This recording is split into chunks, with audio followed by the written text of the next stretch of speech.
सच्चा आध्यात्मिक व्यक्ति कभी भी उनका प्रयोग नहीं करेगा, क्योंकि वह जानता है कि वह एक जाल है जिसमें फंसकर तुम वापस इस संसार के दलदल में जा गिरोगे।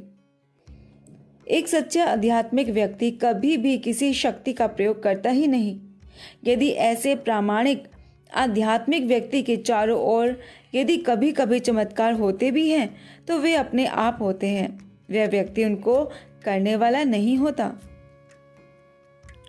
आगे ओशो कहते हैं, एक व्यक्ति जीसस के पास आया, उसने उनके वस्त्रों का स्पर्श किया और वह रोग मुक्त हो गया। उसने जीसस को धन्यवाद देना चाहा। वह कृतज्ञ था। वह वर्षों से बीमार था और चिकित्सकों ने कह दिया था कि उस रोग का कोई भी उपचार नहीं है और अब वह बिल्कुल ठीक हो गया था। वह स्वयं अपनी आंखों पर विश्वास नहीं कर पा रहा था।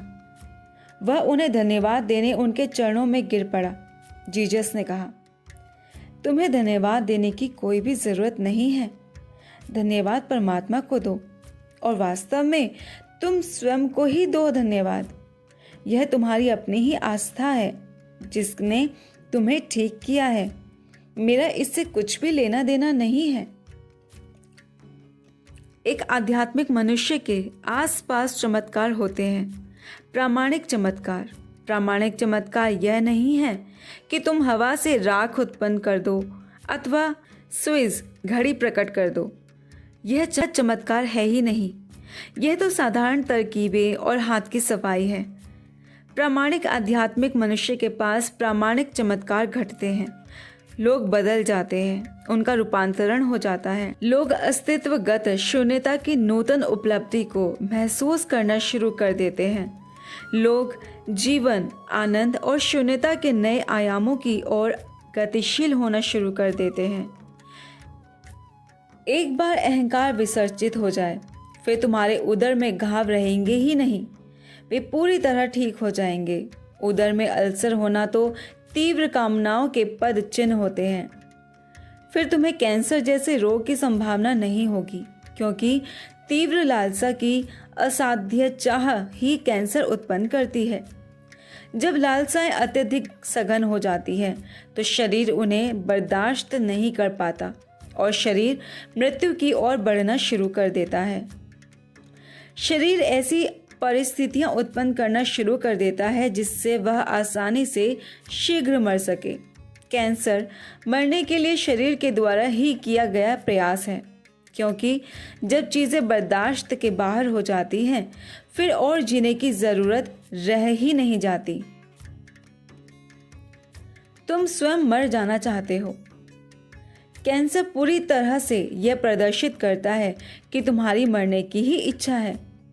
यह हो सकता है कि तुम्हें इसे पहचानने का साहस न हो, लेकिन तुम्हारा अचेतन तुम्हें आसानी से मरने में सहायता दे रहा है। यही कारण है कि कैंसर का कोई उपचार नहीं है। इस व्यक्ति ने वास्तव में जीवन की सारी प्रसन्नता और आनंद खो दिया है, और वह भी व्यर्थ की चीजों के लिए। लेकिन पत्नियों की दिलचस्पी बड़े बड़े आलीशान मकानों और अपने निजी वायुयान की होती है।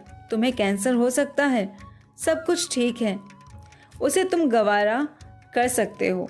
बच्चों की भी दिलचस्पी इसी बात में होती है कि अपने पिता के पागलपन को स्वयं आगे बढ़ाएं, और पति की भी दिलचस्पी इस बात में होती है कि उसकी पत्नी को सुंदर होना चाहिए।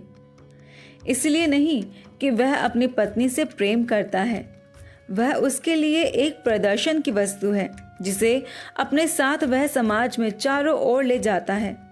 वह चाहता है कि वह सभी के बीच यह शेखी हाँक सके कि उसके पास संसार भर में सबसे अधिक सुंदर पत्नी है। यूं वह उसकी थोड़ी सी भी फिक्र नहीं करता। हो सकता है उसने उसका चेहरा वर्षों से न देखा हो और उसके साथ प्रेम करते हुए भी वह दूसरी स्त्रियों के बारे में ही सोचता रहा हो, अथवा 1001 ख्यालों में खोया रहा हो, लेकिन वह चाहता यही है कि उसकी पत्नी को युवा, सुंदर और आकर्षक ही बने रहना चाहिए, जिससे वह उसे अपने साथ गर्व से समाज में साथ ले जा सके। वह उसके लिए कुछ ऐसी चीज है जो उसके अहंकार के लिए सहायक है। अहंकार तब बहुत अधिक आहत होता है जब तुम एक कुरूप स्त्री के साथ घूमना शुरू कर दो। लोग कहते हैं, तो यह है वह जो तुम्हें मिली है, और यह स्वाभाविक है। व्यक्तिगत रूप से उस स्त्री में क्या गुण है, इसमें किसी की भी दिलचस्पी नहीं है। उनकी दिलचस्पी तो बाह्य व्यक्तित्व में है, और यह भी सांसारिक उद्देश्यों के लिए। इससे स्पष्ट होता है कि यहाँ सब कुछ कैसे चल रहा है। इसलिए यदि तुम अपना अहंकार छोड़ने लगो तो कोई भी तुम्हारा समर्थन करने नहीं जा रहा है। प्रत्येक व्यक्ति उसके विरोध में होगा, क्योंकि प्रत्येक व्यक्ति की दिलचस्पी यही है कि तुम अहंकारी ही बने रहो। जो लोग तुम्हें निरहंकारी होने की शिक्षा देते हैं, यदि तुम वास्तव में अहंकार छोड़ दो तो उन्हें भी यह अच्छा न लगेगा, क्योंकि फिर वे किसको निरहंकारी होने की शिक्षा देंगे। यहाँ तक कि वे धर्माचार्य भी जो तुम्हें अहंकार से मुक्त होने की शिक्षा देते हैं, यहाँ तक कि वे धर्माचार्य भी जो तुम्हें अहंकार से मुक्त होने की शिक्षा देते हैं, यदि तुम वास्तव में निरहंकारी हो जाओ तो वे भी परेशान हो जाएंगे। वे इस बात को जरा भी पसंद न करेंगे।